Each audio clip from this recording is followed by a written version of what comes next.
Hello, everyone. My name is Brian Addison. I'm a columnist and editor with the Long Beach Post, and I am both honored and privileged to have the three guests you see on your screen with me. We have Bobby Hernandez, owner and roaster of Recreational Coffee. We have Luis Navarro, chef and owner of Navarro Hospitality Group, which includes Lola's Mexican Cuisine, The Socialist, and Portuguese Bend Distilling. And we have Julian Shrago, owner and brewmaster of the award-winning Beachwood BBQ and Brewing.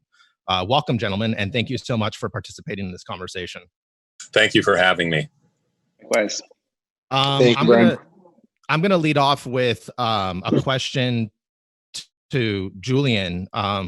We've had some pretty intense conversations that I think the public would not only find enlightening, but would kind of frame the situation that many restaurants, breweries, and roasters are going through. Within the first week of this pandemic, you had to not only go through the heartbreaking process of laying off 70 plus people, but then try and figure out a way to manipulate business in order to fit this new scenario. Where are you at right now in terms of how Beachwood is moving forward? Beachwood is moving forward entirely through beer sales. We halted restaurant operations entirely. And the biggest challenge was that literally overnight, with the mandates that came through and the shelter in place mandates that came through, is all restaurants that revolve around table service that either do little takeout or no takeout, their revenue streams immediately stopped. Fortunately, this is when beer is considered food under the California code, and beer is an essential business. So we still have the ability to produce, package, and sell beer, not just through our own outlets, which would be Beachwood locations, but also through our distributorship. And so the first week after this happened, we halted all brewing operations to just get our bearings and figure out how are we going to move forward and what other mandates are coming down the pipeline. And then we shifted all of our efforts to distributed and canned beer out of our Huntington Beach facility. So that's been our entire focus, is primarily core beer, produced in canned, and then we're also doing crowlers and growlers out of our retail facilities and our brew pub in Long Beach.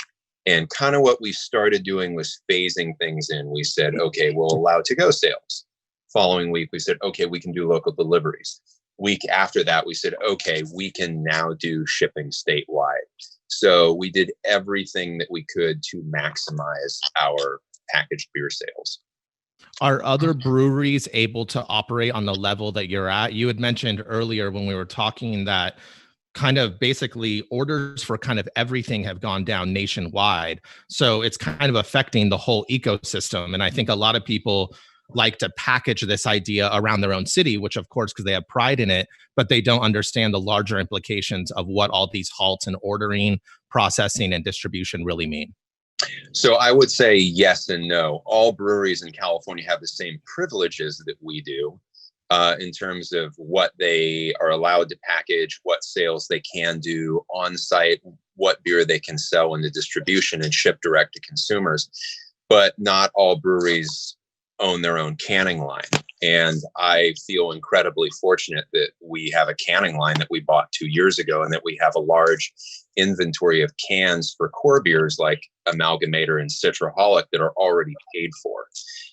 And so the bulk of our production is already covered, so to speak, and some of those very expensive costs of getting beer in the cans are already taken care of.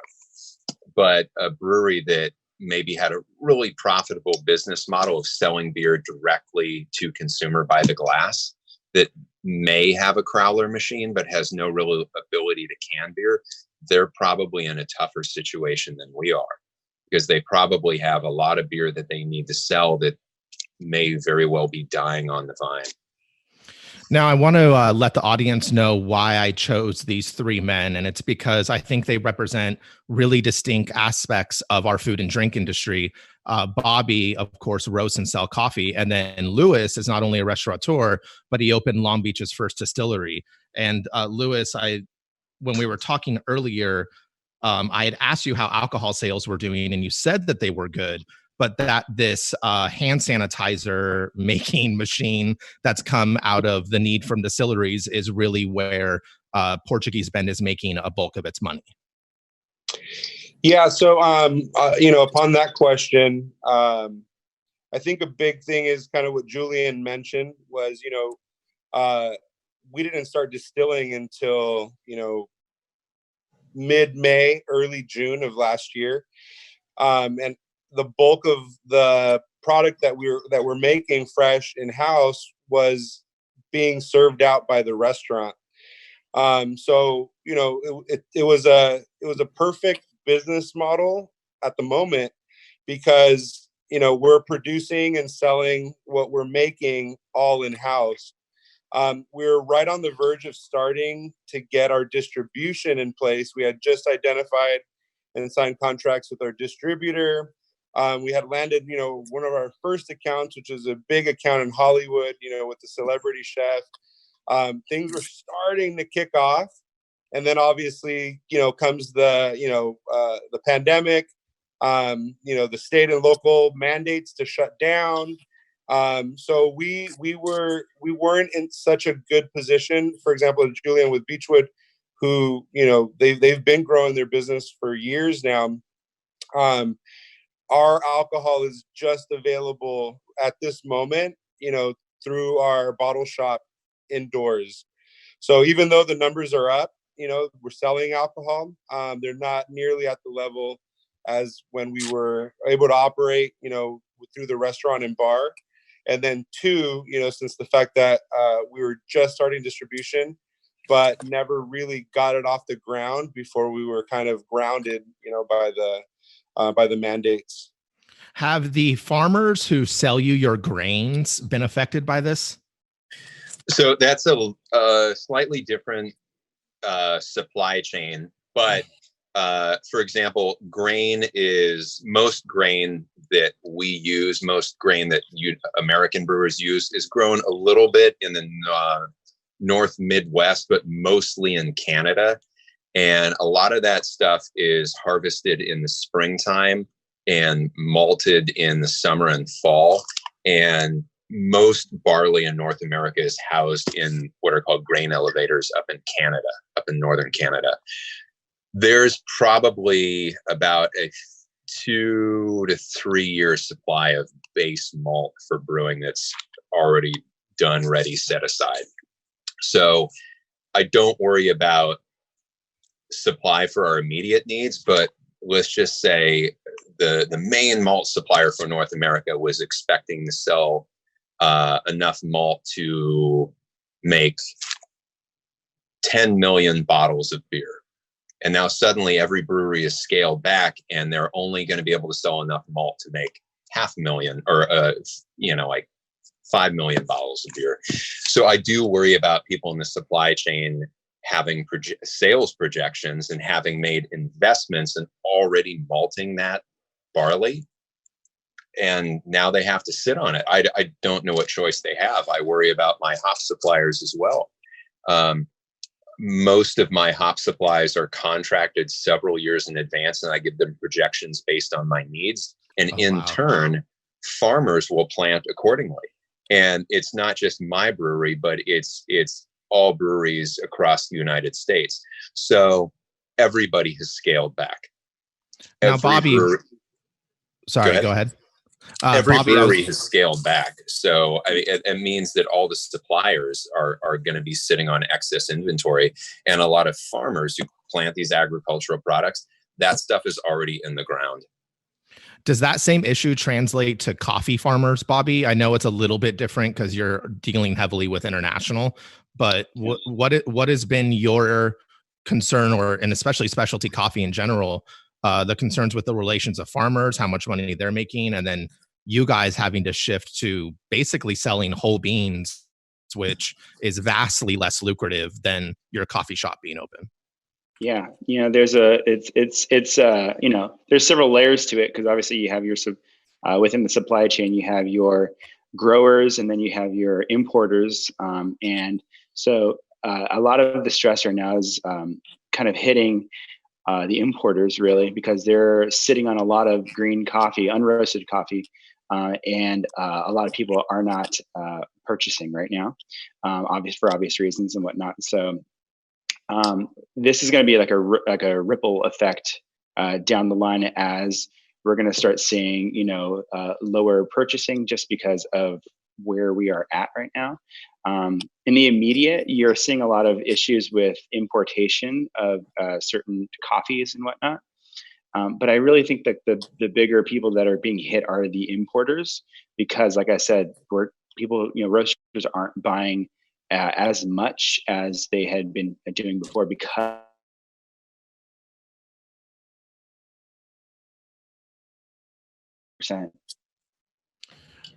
I'm going to direct this one back to you, Bobby, first, and then I would like the other two gentlemen to respond as well, because I think it's on a lot of people's minds. Now that we've gotten this like overview of the higher level picture, let's just say, for convenience sake, we reopen in a month. I think people have this concept that you guys are just going to be up and raring, ready to go. Everyone's going to hop in, but in reality, that's definitely not the case. We'll start with you, Bobby, and then we'll go to Julian and then Luis. Yeah, I mean, with all that's been going on, I mean, we can kind of see what this has done to all of us in terms of just purely levels of anxiety of catching COVID or being around or passing it on and whatnot. So I think that even if things were to start lifting in terms of the stay at home, we're going to see people that are going to be, and so that translating to we need to essentially be ready for for anything. Essentially, when people come in, we don't know if we're going to get all of our customers back or half of them, but we have to prepare for that. And so there's going to be a big adjustment on our end when we're like, oh shoot, like we had been seeing before. So there's going to be a huge adjustment on our end as far as staffing goes, and it's just going to be like I was kind of sharing with a couple people before, like it's like starting from the ground up. It's literally like starting like a brand new startup. We don't know what our population is going to be. We don't know who's going to come in. And so essentially all small businesses are going to be at ground zero again, no matter if you've been in business for 15 years or for less than a year. We're all kind of starting off the same. Julian, you brought up relationships with your landlords. Will you tie that into your response to the previous question? Sure. And I will kind of echo what Bobby's saying. Is I think there's a general unawareness of startup costs associated with a business and relaunching a business. I have no food in my restaurant right now. Meat is expensive. Produce is pricey. And so for me to even get food to relaunch Beachwood is going to be tens of thousands of dollars. I also have to set aside money for staffing. Even if I'm able to rehire as much of my original staff as possible, there's going to be a retraining, reintroduction period. There's going to be a conditioning period. So it's going to cost me a substantial amount of money to restart the business. And that has to come from somewhere as well. But with some of the mandates, the phasing mandates, I will say that Governor Newsom has talked about, social distancing is likely going to be a mandate for a couple months. So when we reopen, we're probably going to be at half capacity at best. Tables are going to be spaced apart. People are going to need to be spaced apart. And suddenly my restaurant that could hold 180 people is only going to hold 90 people. Well, obviously you could just do a rough order calculation and say that my revenue is going to be cut in half, because I'm going to have half the amount of seats available in my restaurant, which is a sit-down restaurant. And I'm probably going to have a difficult discussion with my landlord and say, hey, the rent that we had before is simply not sustainable, at least for the time being, with my current revenue stream. So hey, let's try to negotiate something that will work for us in the short term, which might be reduced rent. That's just a flat rate reduced rent, or maybe say, hey, you can have a percentage of rent based on gross sales, but the rent that you were getting before, I can't do that. It's simply not sustainable.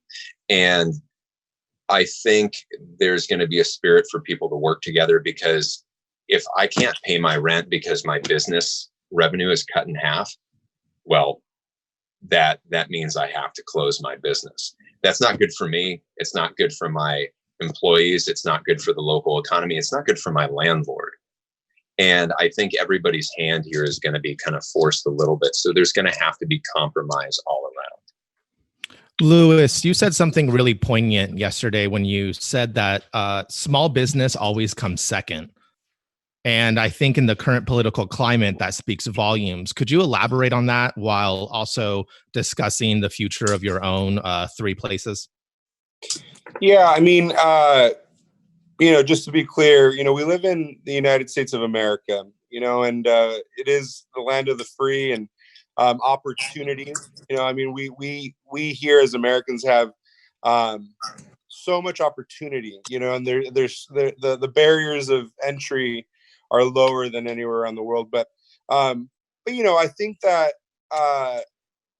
as a politician, the humanitarian part always comes out first, and the initial want to help goes to the most in need. It goes to the general public, it goes to the employee, it goes to it's always labor. And in my experience, with my 4 restaurants, as much help as we've always had, I feel that small business always is the number 2 afterthought. And it's mind-boggling to me, because small businesses is the engine of America. It's the engine of the local economy. It's the engine of the local community.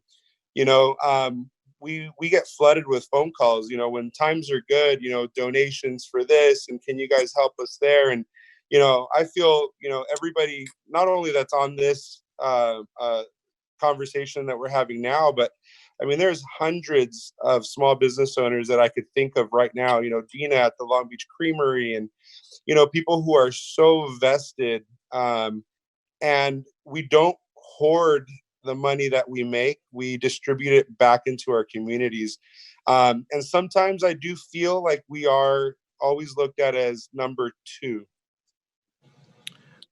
I think this is actually the perfect point to pivot. Julian had kind of hinted at it earlier that, well, for one, I loved what Bobby said yesterday to me when he was talking about the quality of things that we have in the city. And that's largely due to the small businesses behind service, food, and drink lately.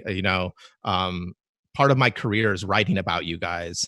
And I would say within the past 6-7 years is when we've really begun to see this renaissance of really great food and drink coming into the city. What is it that you would say to the patron to assure them that your presence will be here later? I would simply tell them that we are doing everything that we can to stay alive in this community, because this community is our home, and we feel that we are a permanent part of the fabric. I love Long Beach. I live in Long Beach. I thrive in Long Beach. And I think that the more that people get out and patronize their local businesses, the more they're going to interact with local people. It elevates the entire community, and it increases the strength of that local fabric. I can't stress it enough, because there's a saying that people don't go to the city to live, people go to the city to thrive. And I feel that Long Beach is a thriving community, and we are going to do everything that we can to stick around so that when things do pick up again, we'll be here. But I think there's a little bit of responsibility that's borne by people in the community to support local business. Do you want to play off of that, Bobby? You had some really beautiful points about the reciprocal relationship between a small business and its community, and then the people of that community. Yeah, we do everything that we can to provide products and services for our community. I was mentioning yesterday that, I think that, we don't realize how fortunate we are in Long Beach. If you are in Long Beach, to, have the ability to support so many businesses that are just genuinely good, like delicious. Like, I'm talking beyond even just the fact that, support local, that mantra, but that they're really good, and we have that opportunity to continue to support that. And if we don't, we lose it. We literally lose it, and that is going to be gone, and it's not replaceable, because the economic climate that we are in is not allowing for anyone to be able to survive this thing if we don't support it. And and like I was mentioning, to Brian earlier, like, we do everything in our power to support the community and to be a voice, and for them. And like for us, we on Instagram, a couple of weeks ago, we just asked the community, hey, what do you guys need? Like, do you guys need toilet paper? Do you guys need like eggs? Because we can get that. You know what I mean? And so we're doing everything we can to be able to support the community. And at this point, we just need the community to support us and to really help us keep things alive. And like I said, it's one of those things where if there isn't that community support, then unfortunately there's just going to be a reshaping of the landscape of the city that we all love. The things that we genuinely care about in the community, how we have access to great foods, great beers, coffees, all of that. It's going to be changed if there isn't action taken. Luis, do you want to echo any of this? Yeah, and I think for the most part, I think the community understands that, and you mentioned something in one of our previous conversations where, our community is always on that ledge, but what I immediately think of is, not only the products, services, food, beers that we're creating, and that we're creating at a high level. But I immediately think of, all of the individuals, the families, I think of everybody's hard work, because anybody that has been able to not only thrive, but survive in business, it's because, they're working hard. They're sacrificing, our children, our significant others. There's always so much sacrifice. I call it the blood, the sweat, the tears. So every time I think of, if there's Julian at Beachwood, or, Bobby at Recreation, or, I think about, Ryan, over at the Fourth Horseman, and I think about the people that are behind these brands and that are behind these businesses that I know, that we're all working hard. I think the perfect way to kind of end this would be to let patrons know how they can support you guys. So I want you guys to each tell them, like, directly, is it through, picking up beer at Beachwood? Is it through ordering coffee online from Recreational? What do you think is the best direct advice for patrons right now to continue supporting you guys? Let's start with Bobby, and then we'll go to Julian and end with Luis. Yeah, I think that direct support in any way is going to be able to help us to continue to stay alive. And everything from, like what Brian was mentioning, online coffee sales to if you want to come pick up coffee in the shop and whatnot, all those are available for you. We want to be able to meet the needs of the community, and we don't want to put anyone in harm. So whatever way that we can best help you get coffee that you love and that you enjoy, and that can kind of restore some normalcy to you, that's what we want to do. And so whether that's coffee, delivered to your door, we have that online. If you want coffee that you can just literally just drive up and grab at the door, We have online options for you to pay for it online and whatnot. So, whatever way that you can, that you feel comfortable doing, we have options for you out there. So yeah, in any way possible, please continue to support. And I would echo the same thing. In the short term, order as much Beachwood beer, recreational coffee, and Portuguese Bend spirits as possible. Either if you're comfortable, come pick it up in person. If not, we can deliver it to you, or either locally or through our courier service. And then kind of as the second phase rolls out, where some of these restrictions, shelter in place, are lifted, I would say as much as people are comfortable and adhering to the guidance of the experts, I would say patronize these businesses as much as you can. This is not only going to keep us alive, but help us to employ a lot of people, of which live locally, spend locally, and thrive locally. Luis? Yeah, and from our perspective, it's pretty much what Julian and Bobby just mentioned. Every dollar that's spent right now, the money's pretty much has stopped, and it's all around the world. So the money that's still moving around is going directly into our employees' pockets. It's going straight into people being able to purchase food, for their families, being able to continue to keep a roof over their head. That really is what I would want to tell them. There's a couple avenues, that we're working on. We partnered with World Central Kitchen a couple of days ago. You could donate there, help elders. It's just there's so much that could go on. And not to drag, but it's a conversation that we had. When you look back at this thing in 5 years, or you look back at this thing in 10 years, and you're looking at it going like, oh my God, that time that COVID-19 made the world, fall down to its knees. What did I do? Was I just at home, looking at four walls or playing video games, or was I able to make a difference and leave a little bit of a thumbprint on that crisis? And I think I would want everybody, including myself, to look in the mirror and see what we're doing and what we can do. I think that's a really beautiful note to end on. And I want to deeply extend my gratitude toward all three of you for doing this. To all the viewers out there, this will not be the last of these conversations. If you have suggestions for areas, restaurants, or food industries that you want to have me talk with, just like I did with these three gentlemen, please feel free to send me a message or leave a comment. The next live chat will be Monday at 1 p.m. It will be a sports roundtable.